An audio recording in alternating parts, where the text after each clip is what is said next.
Welcome to this episode of the Heartbeat for Hire podcast. I feature Olympians, CEOs, disruptors, authors, professional athletes, and the best of the best, where they share their stories of resilience with my lens on leadership and culture. Let's get started.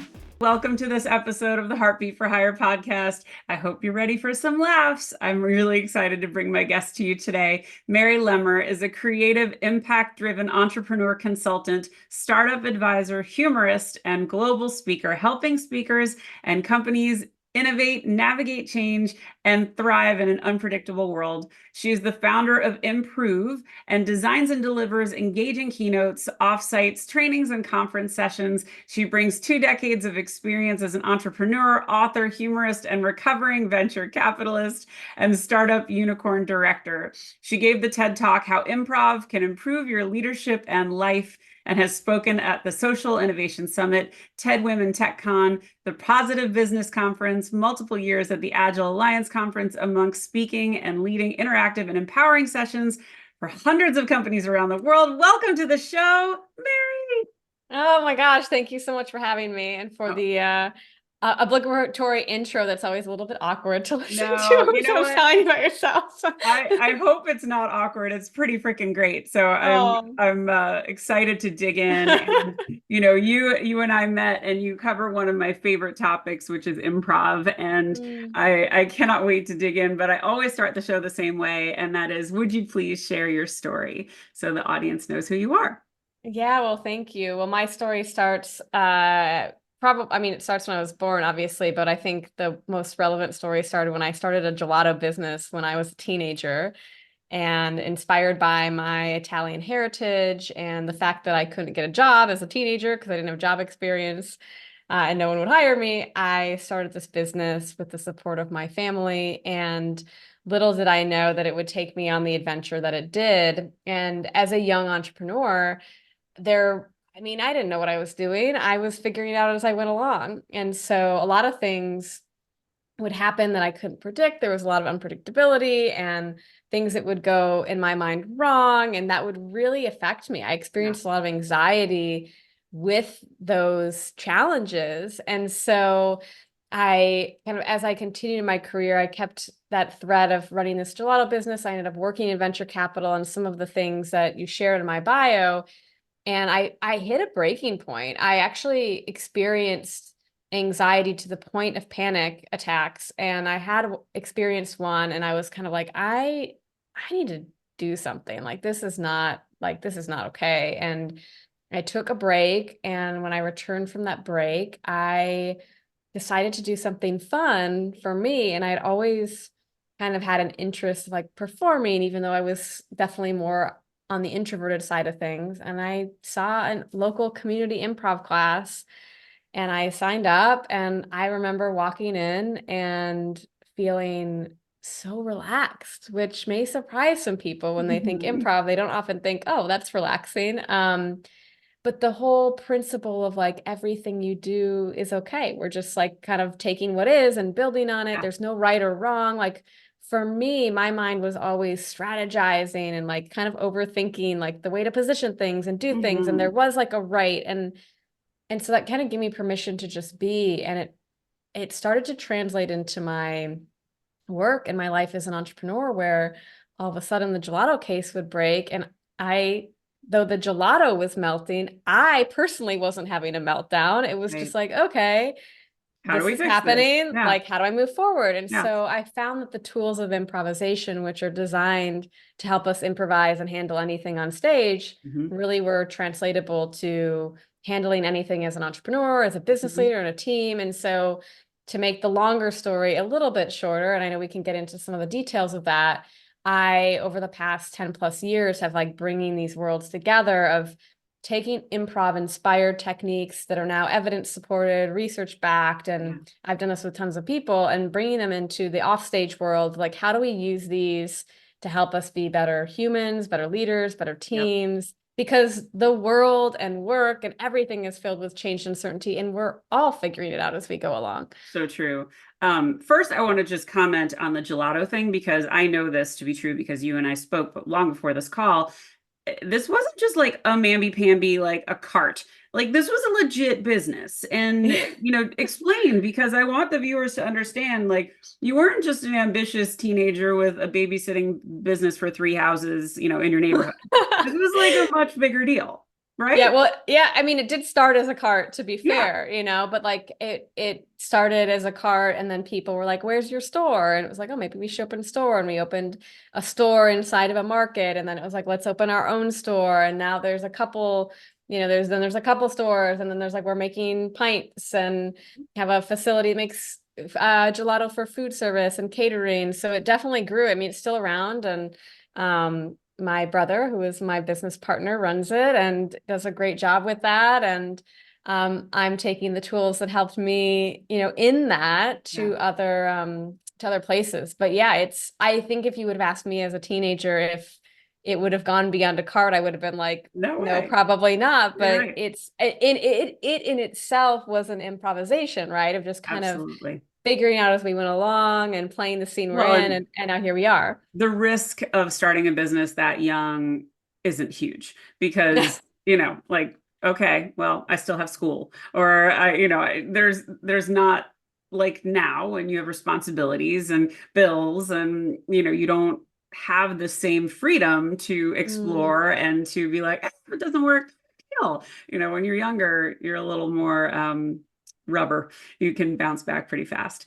But so of course I love improv. I did improv as a kid too, and to me it was the most liberating, most fun. I loved being able to think quick on my feet and just respond to whatever was coming my way. And I do agree with you. It prepares you so well for business. So can you talk a little bit about how you work with clients, what kinds of things you do? Because I think it's just so fun, so fascinating. Yeah, well, like one thing even just relevant now is like I did something with a group of people specifically that need to fundraise, right? Mm, So they really need to have a clear and compelling story and deliver that in a way that, gets people and pulls people in. And so I have got like three kind of potent improvisation techniques that I'll share with groups that need to fundraise or improve their pitch.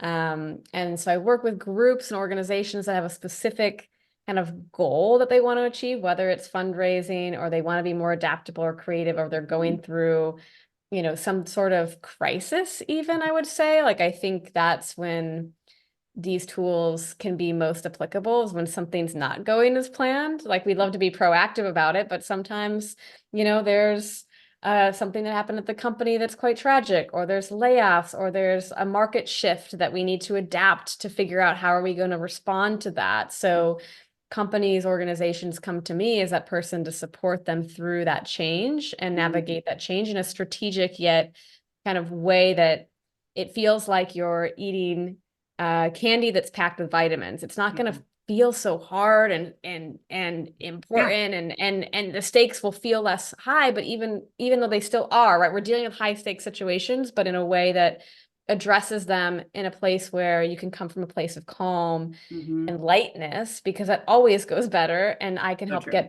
get companies through that. And then I work one-on-one with people occasionally, but mostly in the context of how do you want to improve with the context of your team, because we all know that you can change all you want, but if you go into the same environment, then it kind of can pull you back. So I work with people individually when I'm also working with their teams.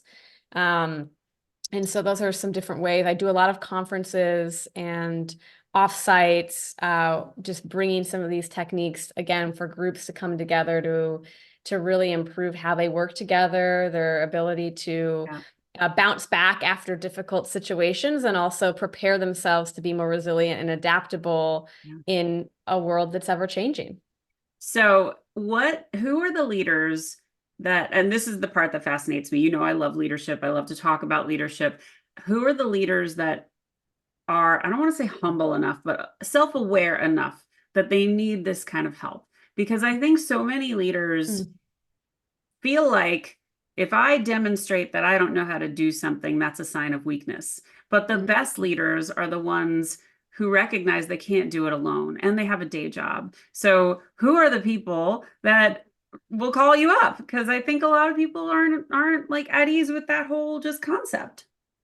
Yeah, well, that's a very Yeah, a really good point. It's like, one, you have to be aware that this is important to you. And there's a principle we practice in improv. I'm sure you know it because you've done improv, like yes and, Yes, right? Like ma'am. Yep. the acknowledgement of the situation and then moving forward. Hmm. And, yes and, though it's not a literal yes, doesn't mean you agree with what's happening. It's just the Hmm. acknowledgement, just to say, okay, this is where I'm at. And just acknowledging that opens the possibilities Hmm. to say, what do I do about it? And now not everyone's there. And usually people hit a breaking point. Yeah. Usually something happens, whether they get fired from a job, they get laid off, or leaders that deal with some sort of crisis in their business. Maybe someone important on their team leaves, or a big Mhm. customer leaves, or there's a health situation, something that happens in their personal life that really exposes Yeah. what's been there the whole time. And they're like, oh, I gotta change my operating system here, right? What I've been doing isn't gonna keep Not working. sustainable. Yeah. And when we improvise, we practice making those weird choices. We can like acknowledge the reality, and then we can figure out what are those new ways to show up. And then we practice those new ways until they become the like new ingrained ways. So I think that's usually when the awareness often comes after some sort of catalyst Sure. event or situation. And then there's also, people will come to me to be like, someone else that I know needs this, right? Yeah. Yeah. Like, Yeah. can Well, you and that's fix the this ultimate person? compliment, right? You That's the know? ultimate compliment when people think of you. And I experience this too. I mean, talking about culture, everybody wants to believe they have the best culture, and it's definitely not true. So, like, having the ability to recognize, okay, I can't, I'm not doing this right. I'm losing people. I'm Mm, not inspiring people. I think I've got some trouble in my leadership ranks. Like, there's definitely some toxicity somewhere, but it takes a brave leader to recognize it and to say, I need help. So, I love that they've found you, and I love that they're thinking of taking care of their people in this way, because I think it's a brilliant and bold way to do it. yeah, and I think it always takes courage, right? Mhm. To do anything that might be a little bit intimidating. And I think that's part of why I try to make it fun and approachable, right? Yeah, I want to talk about It's fun. Yeah, we can talk Let's about the talk fun about part of fun. it. Yeah. Yeah, so part of this and part of improv, and the reason why I love it so much is it's just nonstop creativity, but it's really fun. How comfortable do people get in your workshops? Because Lord knows I've been in plenty of workshops where they're like, okay, stand up. And then you see like this Mm, very staggered, like, okay, here we go. And people are not really into it and they think it's going to be weird. I mean, like, what's the response? How do you get people to break out of that stodgy kind of stiff mm. moment? Yeah, well, I think I've even experienced this where I've been in situations where someone's like, let's do this activity. And I'm like, wait, what? Like, eh, Yeah, because it's contextual, right? Like, it's so interesting how I mean, context matters. So totally. people, one, when people kind of opt in or just are forced, depending on the situation, to come to work with me, you know, they know it's going to be something different than like just listening to a PowerPoint Sure. presentation or doing some sort of, training in what people typically experience just by virtue of the context. And then, and often my work becomes like, hey, it's not just fun and games. Like it is fun and games, but let me tell you about the research behind it and the data and why this is transformative. But there's a method to kind of my madness, as I like to say, where I start with kind of appealing, because often I work with people that are pretty left brain dominant and like very much like thinking and up in their heads. And so I first appeal to that and I share like, this is what improv is. This is what people think it is. Here's more about it that you may not have known, like what goes on in the brain when we're improvising and some of the research behind it.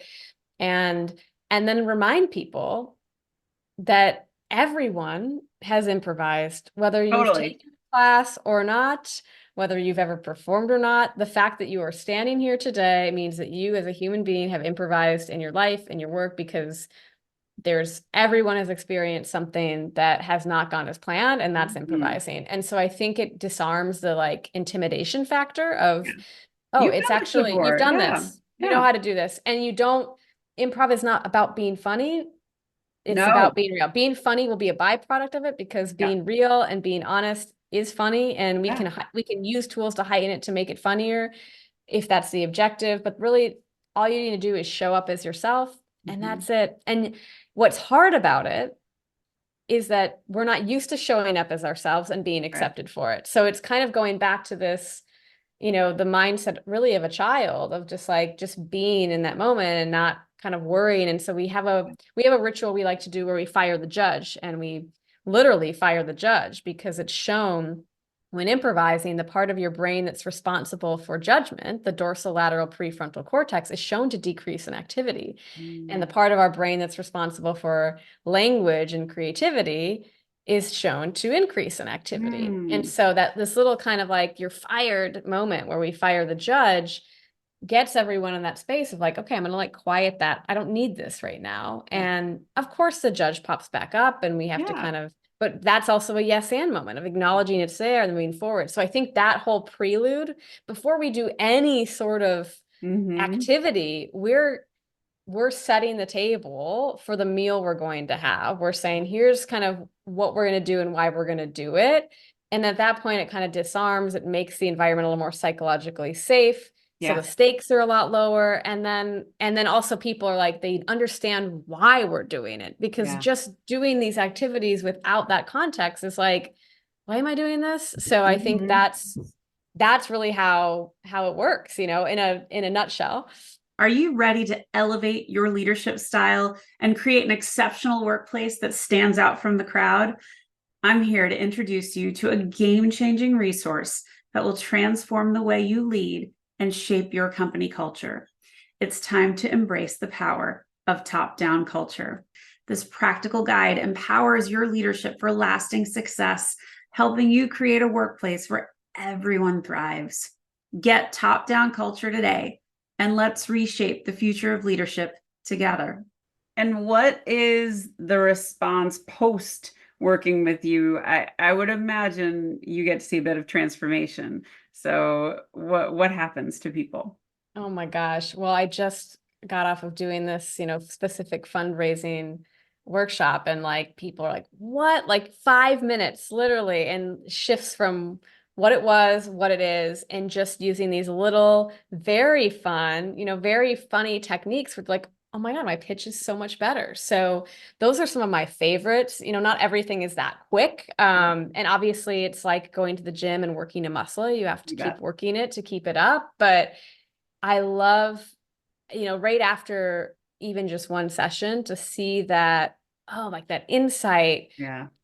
and even just the behavior change, right? Of just like, oh, I was showing up this way and now I'm showing up this way. Like, Mhm. and it's like a totally different dynamic. And that's how we get new results, right? We have to shift that behavior. So to see how quickly that behavior can change So cool. without even like intending to change the behavior, or just doing the activity, and the activity leads you to that behavior change. Like it's the reason, I mean, I save, what people say about it, because Yeah, sometimes as I you think they're should. like, like it's really, that's why I do it. Cause it's just like this, like very quick, I still think I have yet to find something that's as fun Hmm. and as effective as improvisational tools to get people to those shifts, those transformations. I agree, but what you described is the same joy I feel when I'm either speaking to an audience or I'm coaching a group of leaders, and you reframe and you teach them, when you say this is what that person's receiving,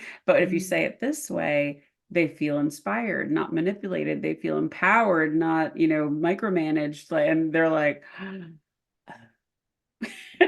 and they won't make that mistake again because they connect on such a deep level. It's so cool. So, shifting gears, what inspires you? How much time do we have?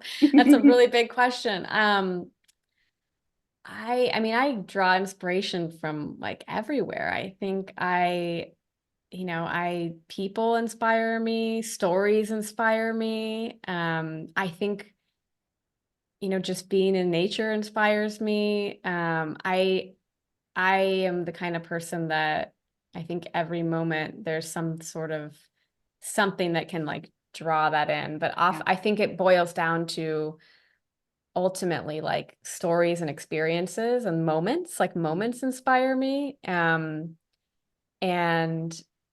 that I think we live at a time, and your podcast is an example of this, right? Where we live at a time where we can hear so many stories. We can learn so much about the world, which can be quite overwhelming, right? On Totally. one hand, and on the other, it's can be such a source of inspiration to Yeah. hear what people have experienced in addition to having our own experiences Yeah. too. So I think that those are those moments that I experience when I'm in the world and I'm learning something new, or I'm just, out for a walk, like those moments bring inspiration. And then also hearing the stories and experiencing the stories and listening to the stories of others Yeah. are quite Uh, inspiring. I mean, that's why I do the show. I thought sharing these stories will help I mean, we're almost at 100 stories now. And when you can give those stories as illustrations of the possible, of ways to be resilient, of what good leadership and good culture looks and feels like, it's so important. And that was why I built the show. And I wanted to reach as many people as I could with as many different kinds of people as I could. And not every episode is going to resonate for everyone, but hopefully there's one in there that's going to make people go, damn it, I can do this. But yeah, Yes. I love that. What would you like your legacy to be? I think like the way that people remember me, like I think the way I made people feel, right? The people that outlive me and can remember how they felt in my presence and maybe what I inspired for them, and what characteristics that they experience with me that they want to take on to their lives, right? Whether it's how I smile, they want to smile at more things, or they liked how my perspective or my way of seeing the world, that they want to like maybe see some things through my lens, Mhm. or bring some creativity to their lives because that's what they admired in me. Like I think what people experience with me and like the love and compassion and the joy and passion I bring to life, I hope that that will leave a legacy for those that knew me, that outlive me. And then I think on a more maybe like I love to write, and I think that people that maybe never encountered me in person hopefully will read some of the stuff I write and share, and that may meet them in a moment when they need it most. I And love that. so that I think those are the things that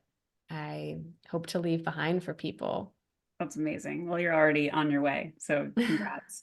What's next for Mary? I got to take my dog for a walk after this, Me but too.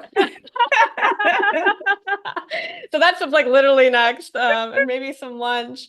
Um, and I think I try to practice what I preach, so to speak, Mhm. and live an improvisational life where I used to be much more of a planner of like Yeah. this, and my calendar looked like something someone threw up on it. Hmm. And now I try to approach it more of I have things I love to do and I achieve get and to versus I experience. have to. Yeah. Yeah, I get to do Yeah. these things, and also not get attached to them, and be open-minded and flexible. Like there are some things that I'm cooking up that I'm excited to share with folks that I could have never like predicted to be like, oh, I'm gonna do this, but then something happened and came into my life. I'm like, oh yeah, this is like a line. So I've been trying to live more intuitively and more like an improviser and just play the scene I'm in.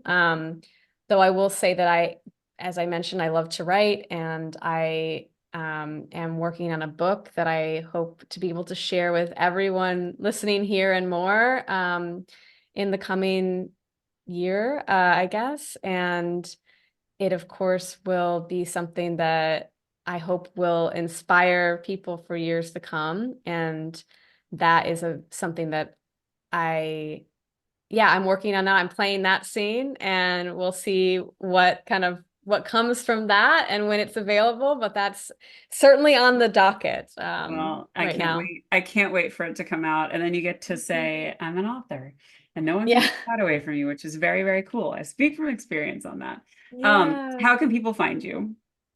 They can find me on LinkedIn, Mary Lemmer. You can find me at chooseimprove.com if you want to learn more about bringing the practice of improvisation into all things life and work. And you can often find me in traffic in Southern California. So, but please don't try to find me there because it'll be Don't, chaos. don't. Well, Mary, this has been so fun. Thank you for being a tremendously cool guest. And guys, I hope you enjoyed this episode of the Heartbeat for Hire podcast. If you liked what you heard, please subscribe to the YouTube channel or leave a 5-star review on Apple or Spotify. Have a great day. Take care of each other and lead with heart. Thanks, Mary. Thank you. Thanks for listening to this episode of Heartbeat for Hire. I hope you enjoyed what you heard. If you did, please subscribe to my YouTube channel or consider leaving a 5-star review and a great rating at Spotify or Apple. Thank you so much for your support. Have a great day.